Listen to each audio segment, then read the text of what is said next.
Mar a bhís leat is Nicole díríonn an sraitheanna pictiúr tá sin os do chuir amach agus chuir síos a dhéanamh an sraitheanna pictiúr dar teideal ag Téacsáil sa rang. Máidín de lúna tá ann agus tána daltaí gclár ag éisteacht leis an múntar matematica agus í am oibre. Tána daltaí site ag an mínte ag fécant an gclár bán. Tá gach na gobar go déan sa rang ach tá bucail dána bháin nach go le tuairt ara bit don múntar. Fáin sé téacs ó líam, sa téacs deireann sé go bhfuil cóisiir siúla an ine mar go bhfuil a hiistí imethe as baile. Ach i pictiúr trí bearann an múntar an bucail dána agus é ag téacstal. Siúlann sios chuig an bhíonse, tá sé i buncart ní léon leis céalaige, tugann an múntar iad béil dó. Ní mór don bucail dána dul go dtí ifig an phríomhide. Deireann sé gur amad an ceart é agus go bhfuil isaige go bhfuil si chuna bheith driblóid. Tugann an phríomhide rialacha na scoile amach. Deireann sios go bhfuil sna rialacha gur caiithú meas a haisbáint an múntar agus gan chuirsteach an rang. I pictiúr chuig, chuireann an phríomhide gléich telefón bháthair an bhuachaile. Deireann siad an scéala le bháthair an bhuachaile. Tá ina an dain bháthair an bhuachaile.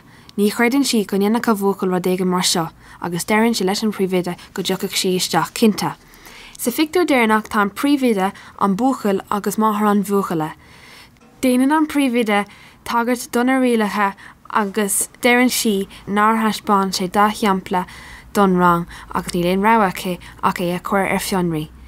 Deireann máthair an bhuachaile go bhfuil sé mítheasta leis an bhuachail agus deireann sé gan é dhéanamh arís.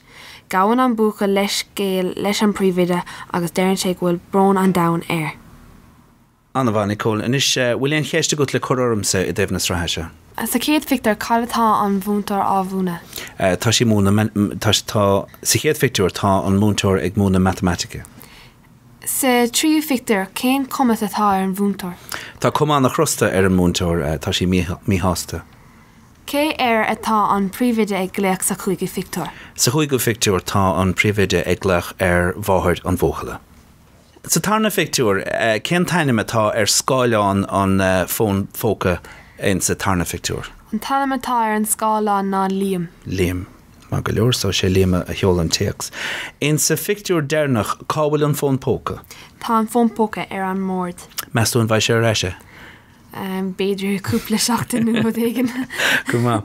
Agus an deire in sa fictiúr i pictiúr iver a cuaig, cé a bhfuil na spéaclaí an máthair nó an múntar? Tá na spéaclaí an múntar.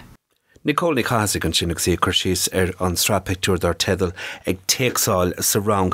Rud agus faoin aire tríd is tríd bhí sé sin olabheith go hanamha ag an Nicole agus bhí an gramadach anna chrínic tríd is tríd.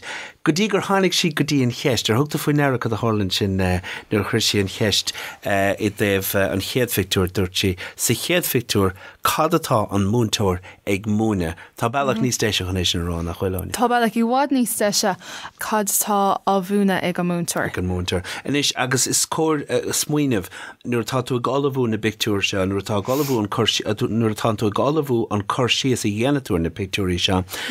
Smuoinnig go méid an deise got agus go níorfar tí chéiste chur an scrúdú béil. Tá an deise got an chuirsíos an sraitheanna pictiúra olabhú agus an chuirsíos na pictiúrí fada olabhú ach ní bháin sin ba cheartid smuoineh go méid tú ag go níorfar trí chéiste chur an scrúdú béil agus gaithe tú iad sin olabhú chumá chéanna agus ní léon chúisna beach an gramadach cearta got dus na ceistena chumá leis don chuirsíos na chuise sin fíor.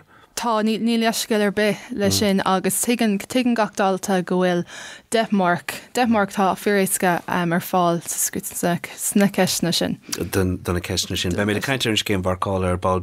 Rud eile gur dhéanta sa tagart don ar bhí mar a caiint níos luthe an sin áine ná, dus na bolgáin chainte agus tá go leorachá in sa sraitheanna pictiúr seán a foiil. Tá go leor bolgáin chainte is bolgáin smínta cumá.